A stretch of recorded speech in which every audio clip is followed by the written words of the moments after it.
刚刚被打哭的并不是别人，正是年仅22岁、100年一见的日本格斗天才庄司李九斗。他有着最顶级的格斗天赋，年少成名，打法犀利。自出道以来，24战全胜，23场 KO， 未尝一败。可以说，自他出道以来，学会了一身武艺，就是没有学会输字该怎么写。但正是因为没有输过比赛，让他心高气傲，竟妄想称霸中国拳坛。在8·1建军节这一天，跑来中国踢馆。这一次，他不仅学会了输，还学会了哭。迎战的红方，来自深圳胜利仁和格斗学院，一位中国水族的运动员，少数民族啊，水族的运动员，同样的年龄，他们都是22岁，在8年的自由搏击生涯里，他打了不少的硬仗啊。今天代表他自己的团队出战，将是怎样的一种场面？让我们大家拭目以待。有请中国蒙博安。好，这场观众朋友们，您最喜欢看的中日大战马上就要开始了，而且这场比赛可谓真是一场火星碰撞地球的强强对决。观众朋友们，这场比赛不仅仅是一场中日之间的切磋，他打的并不是比赛，打的更多的是未来，因为他们两个太年轻了，都是最新一代的中日两国之间最强的天才少年。漂亮的副手，来自2个，漂亮第3个。对，蒙博安今天一上来之后呢，这个重击啊打的确实是声声作响啊。这是为了快速结束比赛的。没错，你感觉一波再走啊。对，蒙博安今天的状态确实是不错，但是我们有必要说一下他今天的对手蓝方运动员庄司李九斗啊。因为他是在出于漂亮这是击裆了。对。我们注意看，日本的小黄毛现在是相当的痛苦，这就是你的不对了。比赛打得好好的，你为什么要用裤裆去踢我们蒙博安的脚呢？这一次我们就勉强原谅你了啊！下次注意，下一次不要再用你的裤裆来碰瓷我们的脚了。蒙博安更多的时候是在我们50系列赛 CPL 的比赛当中，中国力量黄金联赛当中，漂亮！接着之后又是后手啊，蒙博安今天的这个后手打的确实是稳准狠啊。是的，节奏给的也快。是，而且两个人一上来进攻的出力都快了，近身肉搏。对，庄司李九斗也是跟蒙博安撞上了，不死掉了。我的天哪！像日本的选手的这个意志力还是比较强，是的，越往后打，如果你一波对你一波带不走的话，我觉得3回合可能危险。是的，漂亮，又是一个后手，前手给。好，第一回合已经过去了一半的时间，这场比赛真让我知道了什么叫做互看不爽，互看不顺眼。他们两个，一个代表了我们中国的传统武术螳螂拳法，一个代表了日本的极真空手道。蒙博安这个来自我们中国少数民族水族的小伙子，自幼练习螳螂拳法，7星螳螂拳，他的拳头相当有分量啊，他的 KO 率也相当之高了。所以说这场比赛 KO 日本小黄毛，我觉得只是时间问题。又是激活，对，庄司李九斗现在找到感觉之后，进攻的质量确实是上来了，1-2的连击接顶膝，感觉他一上来被蒙博安的持续进攻打得有点蒙圈啊。而且我们有点担心蒙博安体能的储备。是的，对，就是顶膝第一个疲劳期已经来了。是的，漂亮，前手能够点到。庄司李九斗的防守端做的还是不错啊，又是点一个前手压后手给扫踢，都是不退啊，这点太可怕了。整个第一回合基本上都被打退的啊，而且一旦在中近距离就遭遇上之后，进攻的链条都非常的长啊，基本上都是10到15拳、16拳的击出赛，而且这个输出动作也比较多。对，漂亮的后手，给正东。好，第一回合比赛结束，双方可以说是从第1秒拼到了最后1秒。这场比赛其实最令我感到意外的是蒙博安的身高还有这个臂展完全输给了对手。如果说我没有猜错的话，观众朋友们，这个小黄毛大概率它是个串儿啊，也就是说原产地并不是绝对的日本。好，让我们一起来看一下双方的精彩回放。长链条的进攻端真的会让两个运动员都有点吃不消，是，就像刚才韩寒老师所说，有点替蒙博安去。两人都打上头了啊！有的时候你看，都已经是不做防守，就是正面互抡，白刃战。我相信有很多观众朋友们可能都没有听说过水族，但是我觉得没关系啊。56个民族呢，我们都是一家人，出了国我们都是披着5星红旗为国争光的，我们都是中华民族。哎，这边第2回合比赛马上就要开始了。随着第1回合火热的场面，相信第2回合的场面会更加激烈，观众朋友们千万不要错过。任何的比赛是我们要看一下蒙博安怎么来打啊？对，这是后手比较对，这个后手的重击给的不错，互换前手，又是一个后手，一个中扫，对，感觉蒙博安可能要在，又是互持掉了，连续的拼拳，双死里九斗现在是打上劲了，两个人内贴。今天蒙博安有一个非常严重的失误，就是他的牙套啊会总掉出来，不知道是牙套不合尺码，还是说蒙博安啊他的呼吸节奏出现问题了呢？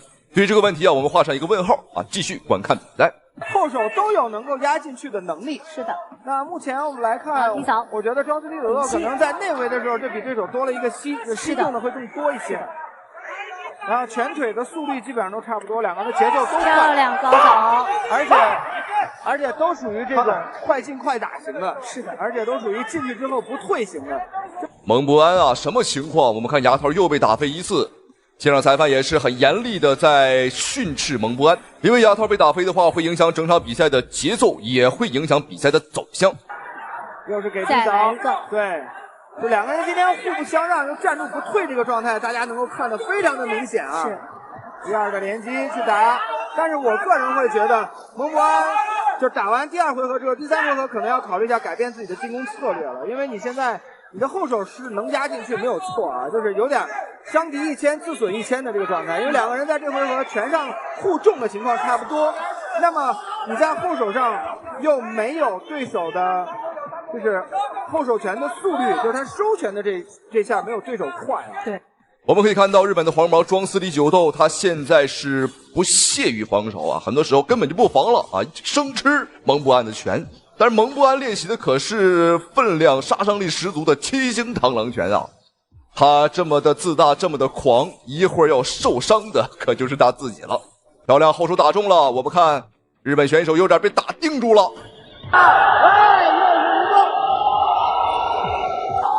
不得不说，庄司李九斗的抗击打能力确实是强啊！虽然他体能端现在已经不行了，但是他突然间体能掉下来了，就在这一瞬间，现在蒙博安有点打下带的意思了啊！但是依旧没有打出几秒，又是一个后手击鼓，漂亮大空挡，我知道了，对，这算能够继续回到比赛了。对于现场的观众来讲，这个几秒来得太晚。是的，今天我们现场观众也很给力啊。对，应该是已经不能够继续比赛了。好，各位观众朋友们，这场天才和天才之间的对决已经产生了结果，果然还是我们中国的传统武术螳螂拳更胜一筹啊！好，我们来仔细观赏一下这波精彩回放。你看蒙博安的拳法，他一直是在左右开弓，这下后手直中面门之后啊，再补一拳。这下日本的黄毛，他不仅学会了书字该怎么写，还学会了哭字该怎么写。看完这场比赛之后啊，我觉得7星螳螂拳啊，真的应该大力的推广。不知道评论前的您是否认可？好，咱们下期视频再见。给我瞄准了打！注意看，视频当中穿着红色裤衩的，正是 WBC 世界泰拳王佩查差。此人凭借断肠碎骨的拳法，曾连续80场比赛将对手打进抢救室。在得知此次的对手是中国选手后，便嚣张的表态，称中国选手的拳头软得像娘们儿一样软弱无力，完全不用防守，防守一下就是孙子。结果惨被狂轰上1000拳，满脸开花，当场红。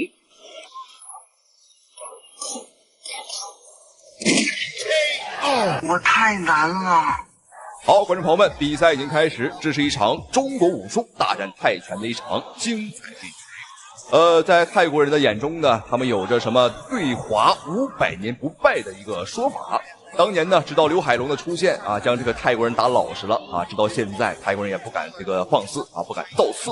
但当然啊，有一些个嚣张的泰国选手，比如说本场比赛的黑色裤衩红方选手佩查差啊，他就很猖獗。他是 WBC 泰拳世界冠军。我们看这个家伙身材是非常的壮，曾连续80场比赛将对手呢打进抢救车啊！据说他的拳法能灌肠，能碎骨。好，再来看一下橘色裤衩这个小伙子哦，很瘦啊，细竹竿儿，没有错，来自于我们中国咏春拳第21代的传人魏子钦。好，魏子钦很年轻，24岁，他的拳法很厉害，没有错啊，练的是咏春拳。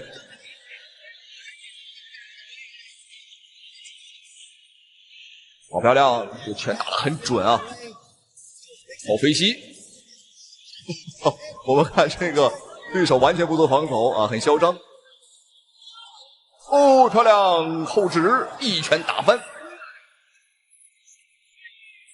这就是不防守的下场。那这个佩查差啊，赛前狂言说呢，这个打中国人啊不需要防守啊，防守一下都是孙子。为什么？因为中国人的拳头太软了。连续的砸击，哇，这一波我打了得有10多拳啊，而且不是空拳啊，每一拳都是实心的啊，实打实的，不是空炮。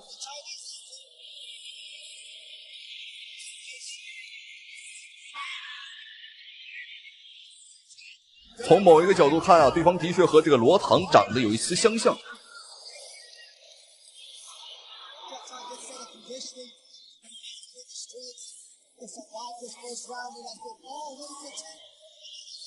好，非常灵活。魏子钦的话是连打带闪，灵活的步伐，再配上这种犀利的拳法，好的。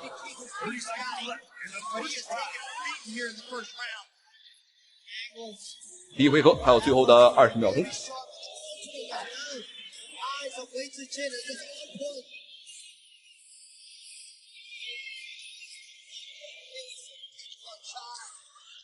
哦，漂亮，左勾拳，再接飞膝。魏子钦啊，这个小伙子不仅拳法厉害，这个综合实力也是很强啊。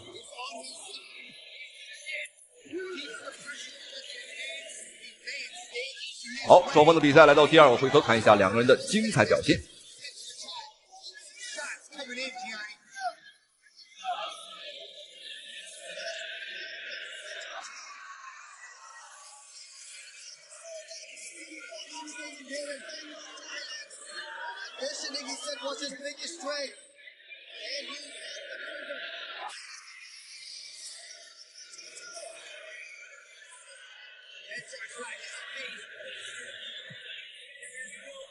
魏子钦呢还是要动起来。我们看我们站桩啊和对方打，拼拳还是吃亏的，因为这个佩查差啊还是很硬。好，但是我们注意看，这个佩查差的脸啊已经开始肿胀不已，在家流血了。但是这个佩查差我们看是丝毫没有退出的意思。这家伙真硬啊！这还是脸吗，观众朋友们？我觉得他脸部可能是打了钢罐，或者说打麻药了啊！好，你看又是个肘击再肘，不仅是打不倒，甚至打不晃啊！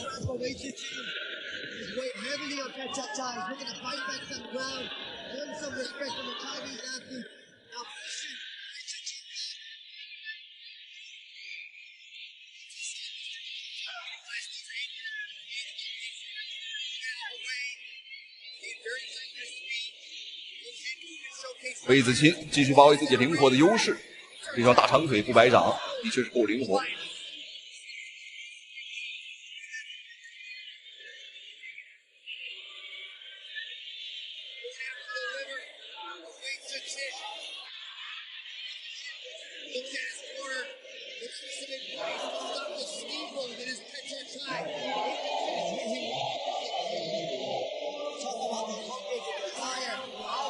双方是从头打到尾啊，对方呢也是从头追到尾，很执着。因为对方虽然说了啊，防守一下是孙子，看来对方还是很讲信用。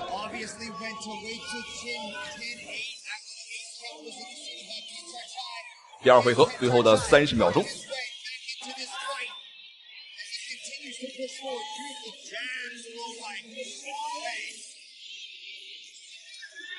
Intercepting shots.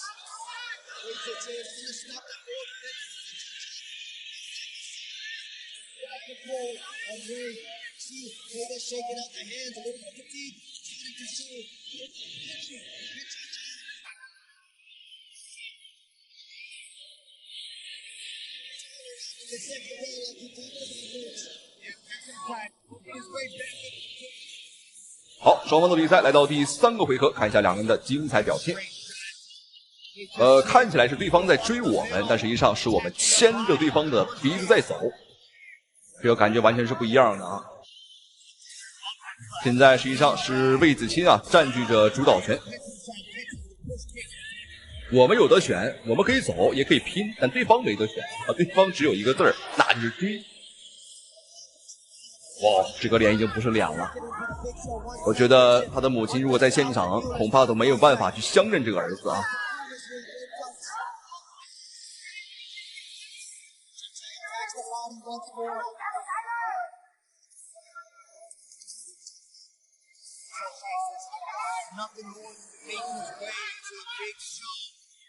这个胳膊是真长啊，魏子钦呐、哦，真是打的对方一点脾气没有。再沿数据看的话，实际上没有差太多啊，差了是不到20公分，15公分左右。但是到实战之后，我们看，哎呦，连续前手点了3下。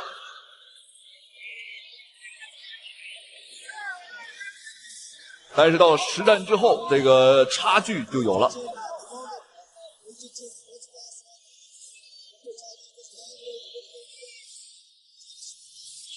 对方的这个脸是不是已经是麻木了？我这怎么？哎呦，这丝毫没有痛觉吗？这是，哇，太恐怖了！两个眼睛肿得像核桃一样，一个嘴巴像腊肠啊，像香肠。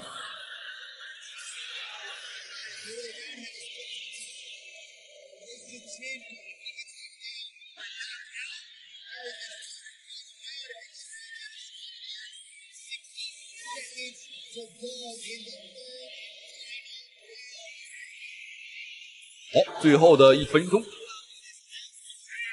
目前看魏子钦的话是丝毫没有受伤啊，一点伤都没有，打得干干净净。这是我们第一次看到泰国选手啊这么惨。我们熟知的这个罗唐啊，喜欢这种战术啊，就是猛打猛冲。但是罗唐呢，天生啊这个抗击打能力很强啊，但是这佩查差，哎呦，之前可能很强，但是今天啊碰到咏春拳啊就不太行了。好，连续的砍腿，魏子钦在最后一个回合啊想起了砍腿。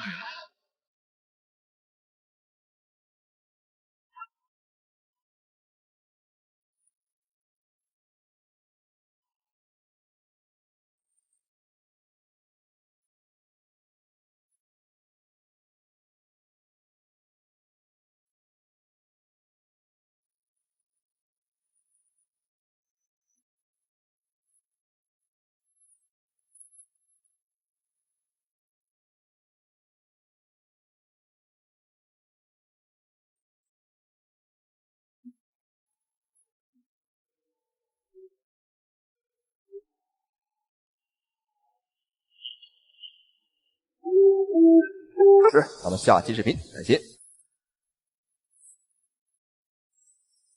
给我瞄准了打。他是泰国拳坛最硬的男人，扬言打中国人从不防守的佩查差。不过，当他遇到咏春拳第23代弟子魏子钦时，这场比赛会是怎样的结局呢？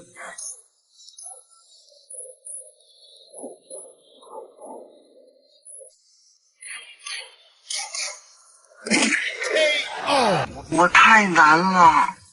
我们注意看视频当中正在出场的拳手，就是号称泰国有史以来最硬的男人。他的身体硬度据说比波球、比罗唐还要硬，他就是佩查差。上战绩到目前为止85胜26负，他输过赢过，但是观众朋友们，他就是从来没有被 KO 过，也从未被击倒过。他的人生座右铭就是：只要我不躺下睡觉，没有任何一个人能把我放倒，就是这么狂。而这一次他就更狂了，因为他听说他今天的对手是一位年轻的中国小将，他便当众表示，打中国人完全不用防守，防守一下都是孙子。而眼前的这个瘦小伙便是佩查差今晚的对手，来自我们中国的咏春拳第23代传人魏子钦。这个小伙将咏春拳带到了现代搏击擂台，而且目前为止啊，生涯战绩26胜3负。可以说，魏子钦这个小伙的出现啊，打了很多瞧不起并且质疑我们中国传统武术啊不能打的人的脸。好，闲话少说，我们比赛开始。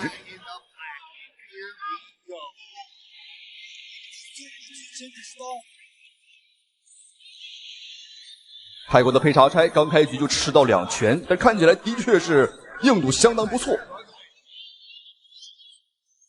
这个佩查差呢，他日常的训练呀也相当变态。别人训练都是打沙包、打沙袋或者打木桩子，而他的训练就是被别人打。没错，站着不动啊，一动不动，让不同的人来打他。为的就是提升自己的抗击打能力，甚至还会用这个粗盐啊来搓洗自己的身体和皮肤，以提升自己的皮肤硬度。我甚至一度怀疑这个家伙是不是有什么这个受虐倾向。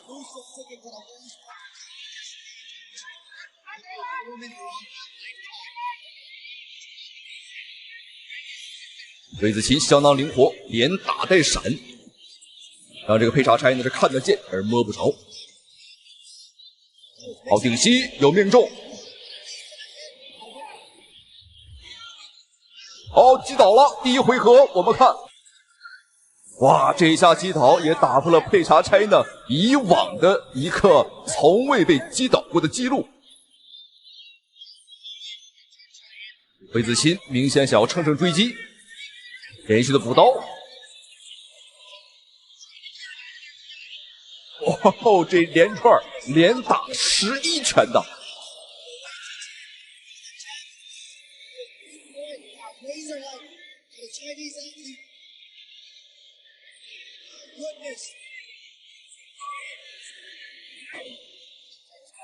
但泰国最硬的男人果然不是浪得虚名，对方这个恢复能力和抗击打能力的确是够变态。在这么一连串的猛攻之下呢，还能站得住。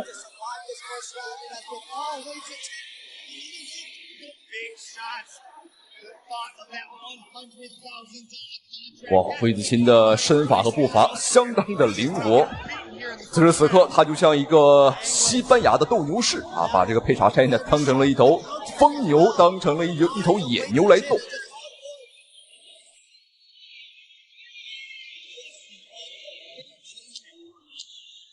好漂亮，又是一个上勾哦，顶膝，佩查差有点上头了。我们可以很清楚的看到啊，他真的是完全不做防守。好，第一回合比赛结束。这个佩查差现在此时此刻应该是相当的愤怒，因为魏子钦打破了他从未被击倒过的记录。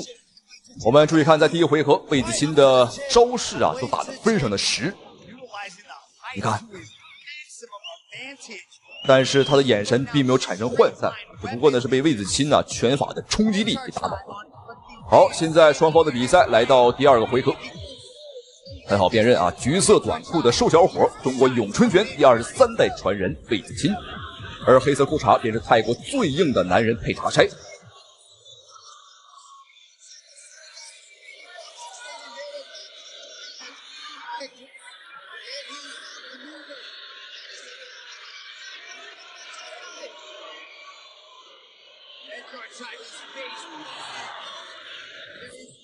第2回合的佩查差明显是着急了，所以魏子钦是穷追猛打，穷追不舍。哎呦，但注意看他的右眼，哇，已经开口了。这个口子会随着比赛的深入呢越开越大。这也是佩查差职业生涯有史以来啊第一次被打出血。魏子钦还是要动起来，不要和对方呢站在一块打。如果硬碰硬的话，我觉得我们这边还是吃亏的啊。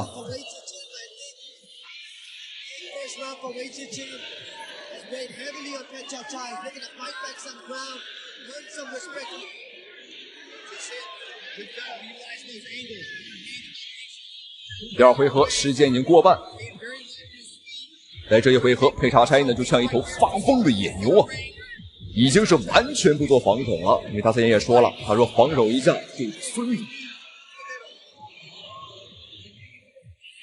要小心，不要被对方爆杆拳打得太多啊！爆杆拳如果说被打太多的话，容易被打定。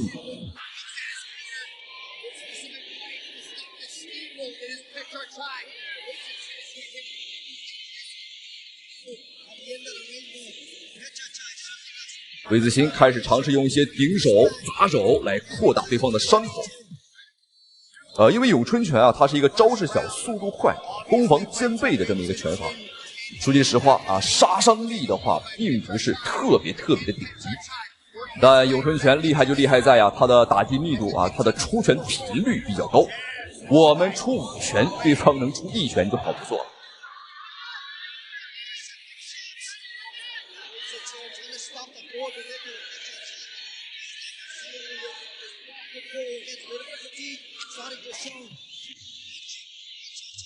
我估计现在让佩查柴的亲生母亲来看到他儿子的模样啊，估计也认不出来。2只眼睛被打得眯成了一条缝。好，第2回合比赛结束。这个家伙可真是言出必行啊，说不防守还真就不防守。注意看魏子钦，哎呦，皱着眉头，应该是在抱怨着什么？他应该是在说呀，这个家伙怎么这么抗打啊？就像是一个人形的木桩子啊，根本打不坏。在比赛的前2个回合，毋庸置疑，魏子钦已经是顺利拿下。但是接下来还有最后1个回合，比赛还没结束，还没有到最后1刻为止，我们还是不能掉以轻心的。好，费特，最后1个回合，比赛继续。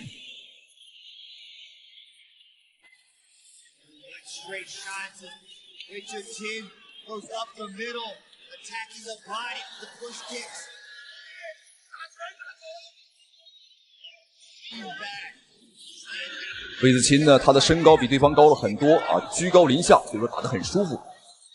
我们能够得到对手，而对方啊很难够得到我们。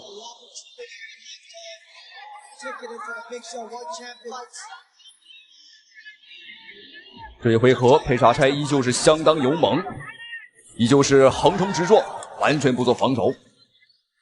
如果说是其他选手受伤这么严重的情况下，裁判早就终止比赛了，但他是佩查柴，他的抗击打能力在整个拳击界啊相当出名了，所以说裁判呢也是没有叫停比赛。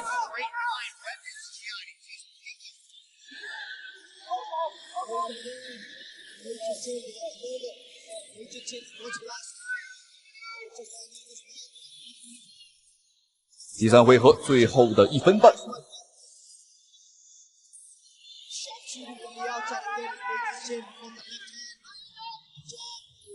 这个伤况太严重了，但是他呢还有体能啊，还在往前冲。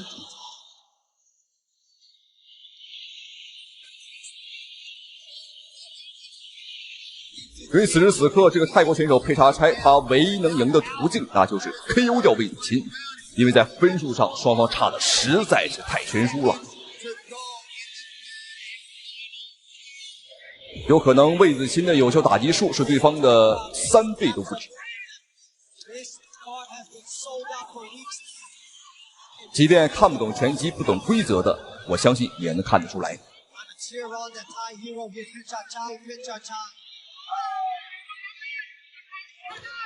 好，连续的扫踢，魏子钦开始尝试砍腿了。其实早就该砍腿了，如果砍得早一点，限制对方的移动能力，恐怕这个比赛啊早就结束了。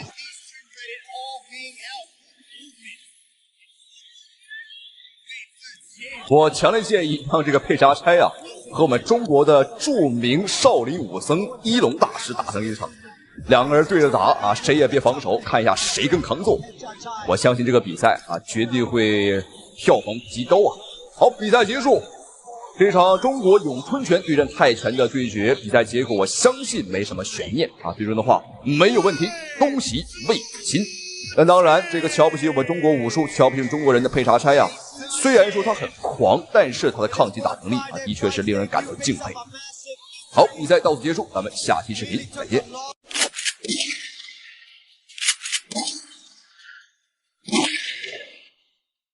比张志磊还高的中国巨人拳王，1分钟干趴美国拳王3次，彻底看呆全场老外。好，各位亲爱的观众朋友们，这场比赛呢是为您带来一场超重磅级别的中美对局。没有错啊，这场超重磅敌，也就是说双方选手的体型呢都很硕大，尤其是眼前的这一名选手，你看他的面相啊，就好像这个原始人一样。没有错，他就是人送外号泰山的董建军，身高2.23米啊，是我们中国目前为止长得最高的选手。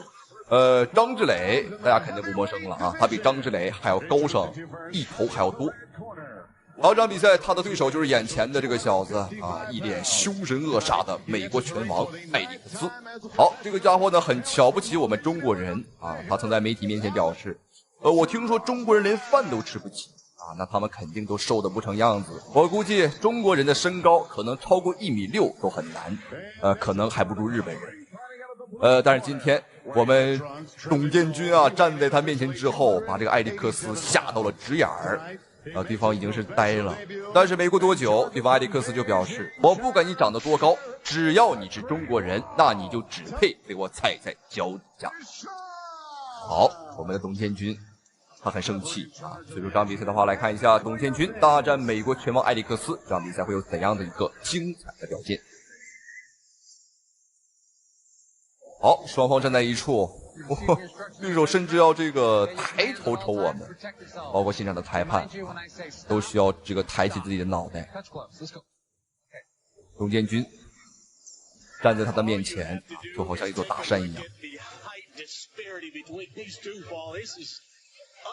好，这场比赛的举办地点就是在美国啊，美国的洛杉矶啊，这个地方很出名啊，拍了很多的电影。好，赛特4回合的赛制，每回合3分钟的时间。由于是超重磅级别，所以说这个回合数呢是比较少。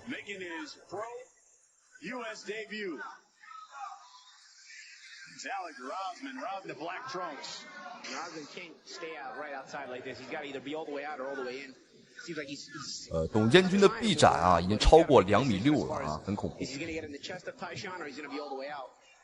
You don't want to stand at that point where Taishan can get all the leverage on his shots. Well, he talked a lot in our fighter meeting that watching tape he saw of Taishan, he felt like he opens up. He wanted to work his body. 这个艾利克斯根本进不来，因为这个董建军的臂展啊不允许他过来打自己，这就是身高上的优势。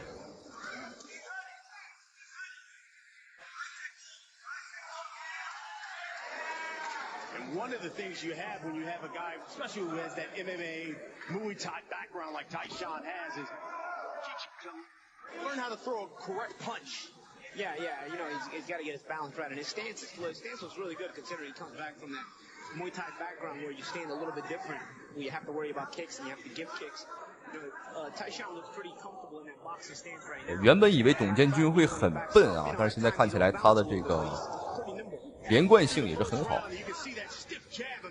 而且他的移动速度也还是很稳定。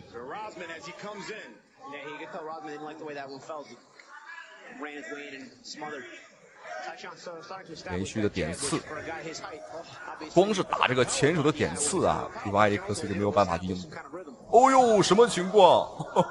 这个好像都没有打到对手啊！对方怎么就跪在了地上？1分钟的时间。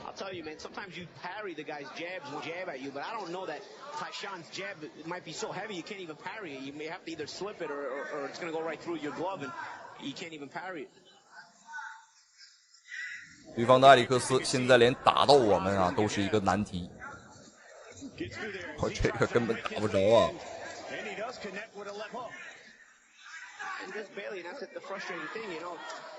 To hit him, you got to get in his wheelhouse, and it's also hard to reach him when you do get close, because at 6'3", Rothman is 好，最后的半分钟。9 inches shorter than his Taishan. 哦呦，前手点刺，终于是点到了对手。好，一回合有2次击倒，而且这一次还是个数秒。5 seconds left in the round. 好，没有错，比赛第1回合已经结束，还是非常的精彩啊！董建军也是拿出了非常令人感到变态的这个压制力，对方完全没有办法应对。这种情况，纵使你把拳王泰森带到现场啊，他也没法应对。哪怕是刘易斯啊，他只能干挺着。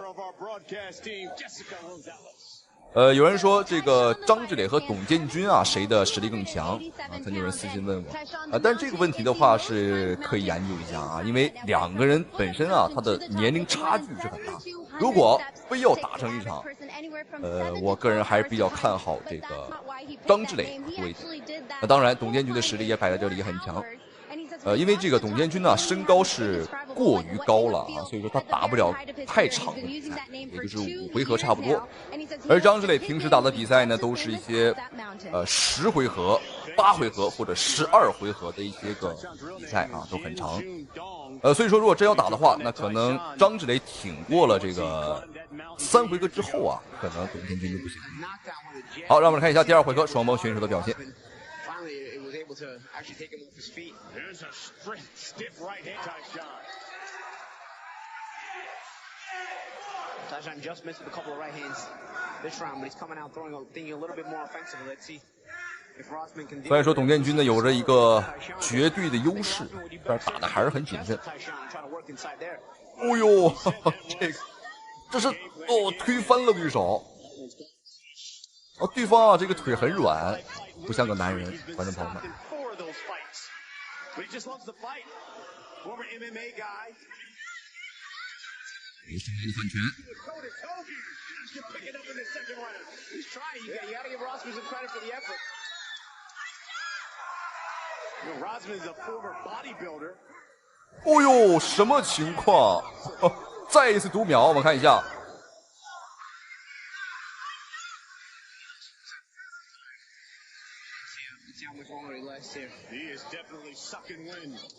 好，但是这个家伙选择坚持，切入点刺打得很准。哦呦，又一次，对方还不认输。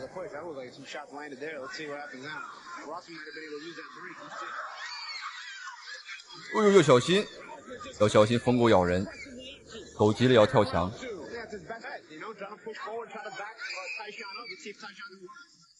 要小心，董建军要稳住。哦呦，漂亮，又一次。哦呦，这个艾迪克斯啊，观众朋友们不得不说啊，他还挺抗揍。好，还有最后的1分钟，对方还是不服。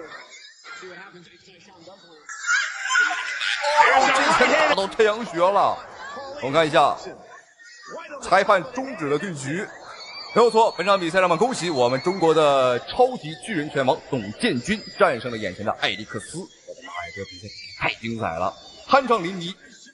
对方的艾迪克斯很猖獗，然而被董建军的重拳啊，今天也是狠狠的教训了一番啊，这是太监气了。而且很多人在赛前担心啊，说董建军这么高，他的底盘会不会很不稳啊？这个打起拳来会不会这个晃晃悠悠的？然而，观众朋友们啊，这些担心都是多余的，让我们恭喜董建军。那同时也非常感谢屏幕前您的收看与支持。好了，咱们下期视频不见不散。